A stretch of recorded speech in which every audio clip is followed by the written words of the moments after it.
તો નમસ્તે વિદ્યાર્થી મિત્રો, ફરી એક વખત તમારા સૌનું હાર્દિક સ્વાગત છે આપણા બધાની સહિયારી યુટ્યુબ ચેનલ એટલે કે જીપી ઓફિશિયલ યુટ્યુબ ચેનલ પર.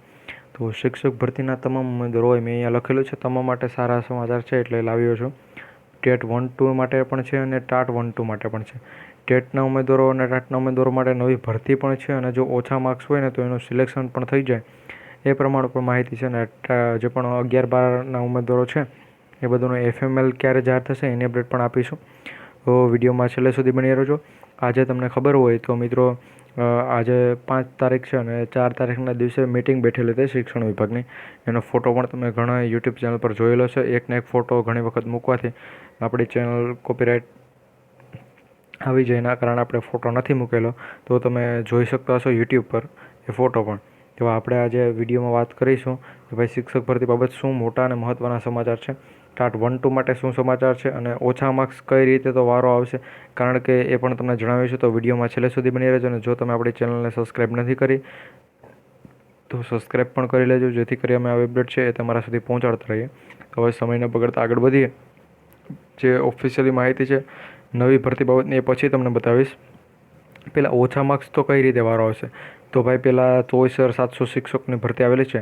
એમાં જો કોઈ પણ ઉમેદવારને 70 માર્ક્સ હોય અને તો એનું સિલેક્શન થઈ ગયું છે, એટલે 70 માર્ક્સ અથવા એની ઉપર માર્ક્સવાળા ઉમેદવારો પહેલાંથી જ શિક્ષકો બની ગયા છે, તો હવે એ ક્યાંય આડા આવવાના નથી. એના પછી નવી ભરતી નીકળે તો એમાં 68ની ઉપર, જેના પણ અત્યારે હાલ 1 થી 5નો 68 કટ ઓફ અટકેલો છે, તો 68વાળા તમામ ઉમેદવારો છે 68ની ઉપરવાળા એ બધા આ જે ભરતીમાં સિલેક્શન થઈ જાય. તો હવે ઉમેદવારોએ એને 68થી ઓછા માર્ક્સ હોવા જોઈએ. તો એ બધા એટલે કે હવે જેને ઓછા માર્ક્સ છે એના માટે છે 15,000 જગ્યાઓ ખાલી છે, એના ઉપર ભરતી કરવાની જાહેરાત કરવાની છે. તો એના ઉપર રજૂઆત કરેલી છે કે 15,000 જગ્યાઓ પર ભરતી કરી દો એ પ્રમાણે. તો ટેટ 1-2ના ઉમેદવારો માટે સારા સમાચાર. ટાટ 1-2ના ઉમેદવારોનો FML છે એ ક્યારે જાહેર થશે તો એના ઉપર હમણાં એક ફૂલ ડિટેલનો વિડીયો આવશે, કારણ કે એની અંદર તમને એક પરિપત્ર આવ્યો છે. એ પરિપત્ર પણ બતાવવાનો છે કે જે પરિપત્રની અંદર લખેલું છે. પહેલાં તમારા બધા માટે 9 જૂન આપેલી હતી, એના પછી 9મી તારીખનો વધારો સુધારો કરેલ છે અને હવે ક્યાં સુધીમાં આવશે તો હવે શું 9 જૂન જ રાખેલી છે. તો એ બધી અપડેટ ઉપર પણ એક વિડીયો બનાવી દેશો. શિક્ષક ભરતીની મેં કીધું એ પ્રમાણે નવી ભરતીની અપડેટ એ પણ તમને આપી દઈએ. તો વિડીયોને ફટાફટ લાઇક કરી તમારા બધા મિત્રો સુધી શેર કરી દેજો. ચેનલને પણ સબસ્ક્રાઈબ કરી લેજો, જેથી કરી તમામ મિત્રો છે કે જેને ઓછા માર્ક્સ છે એને પણ ખબર પડી શકે હવે એનું સિલેક્શન થઈ જશે ને એ પણ શું શિક્ષક બની શકશે. તો સમયને બગાડતા આગળ વધી. તો મિત્રો, અહીંયા આચાર્ય સંઘ જે પણ છે એને શિક્ષણ મંત્રીને રજૂઆત કરેલી છે, કુબેરભાઈ ડિંડોરને, કે રાજ્યમાં 15,000 શિક્ષકોની જગ્યા ખાલી, ભરતીની માંગ.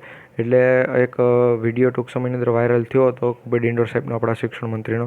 તમે મિત્રો ધ્યાનથી સાંભળજો. શિક્ષણ મંત્રીનો વિડીયો એ રીતે વાયરલ થયો હતો કે એમાં કીધું હતું કે એને ભૂપેન્દ્રભાઈ પટેલે કીધું છે કે તમામે તમામ જગ્યાઓ છે કે એના ઉપર એ ભરતી કરી શકે છે. તો 15,000 જગ્યા ખાલી છે, એના ઉપર પણ ભરતી થવાની છે. તો એના ઉપર નીચે બધું લખાણ પણ છે, એ પણ તમને બતાવી દઈશું. અહીંયા ભરતીની માંગ છે એટલે શિક્ષણ મંત્રીને મંજૂરી મળેલી છે કે ભાઈ જેટલી જગ્યાઓ પર ભરતી, એટલે 15,000 જગ્યાઓ પર ભરતીની જાહેરાત થશે ટૂંક સમયની અંદર. અને જેને પણ 68થી લઈ અને ઓછા માર્ક્સ છે એ બધાનું સિલેક્શન પણ થઈ જશે. એટલે કોઈ મિત્રોએ મૂંઝવવાની જરૂર નથી, તમારા બધાનું સિલેક્શન પણ આરામથી થઈ જશે. એના પછી અહીંયા મિત્રો અહીંયા આગળ વાત કરીએ તો આગામી 9 જૂને રાજ્યમાં જેટલી પણ શાળાઓ છે એમાં નવા શૈક્ષણિક સત્રનો આરંભ થવાનો છે અને 15,000 જેટલા શિક્ષકોની જગ્યા ખાલી છે. શિક્ષણ સહાયકની ચાલી રહેલી જે પણ ભરતી પ્રક્રિયા છે એમાં ગ્રામ પંચાયતની ચૂંટણીને આચારસંહિતાનું ગ્રહણ લાગ્યું છે. આ સંજોગોમાં રાજ્યની શાળાઓમાં વર્ગખંડો અને વિદ્યાર્થીઓ શિક્ષકો વગરના રહે છે, તે માટે તાત્કાલિક જ્ઞાન સહાયક જે ગત વર્ષ ફરજમાં હતા તેમના કરાર રિન્યૂ કરવાથી તમામ ખાલી જગ્યાઓ પર નવા જ્ઞાન સહાયક આપવા ગુજરાત રાજ્ય જે પણ આચાર્ય સંઘ દ્વારા શિક્ષણ મંત્રી કુબેરભાઈ ડિંડોરને માહિતી મોકલેલી છે. તો એ પ્રમાણે અહીં આખી અપડેટ છે, તમે જોઈ શકતા છો કે કઈ રીતનું છે. તો આ પ્રમાણે છે એ હવે જેટલી પણ 15,000 જગ્યાઓ છે એના ઉપર ટૂંક સમયની અંદર ભરતી થઈ જશે અને એ ભરતીની શું અપડેટ આવશે, શું અપડેટ નહીં આવે, એ બધી અપડેટ છે અમે તમારા સુધી પહોંચાડતા રહીશું. ભરતી થશે કે નહીં થાય, અને 15,000 જગ્યાઓ છે તો કેટેગરી વાઇઝ કેટલી જગ્યાઓ છે અને 1 થી 5માં કેટલી જગ્યાઓ છે, પ્લસ 6 થી 8માં કેટલી જગ્યાઓ છે, એ જગ્યાઓ પણ અમે તમને ટૂંક સમયની અંદર રિવીલ કરી દઈશું. તો આપણી સૌની share YouTube channel GP official YouTube ચેનલને સબસ્ક્રાઈબ કરી દેજો. વિડીયો પણ બધા મિત્રો સુધી શેર કરી દેજો.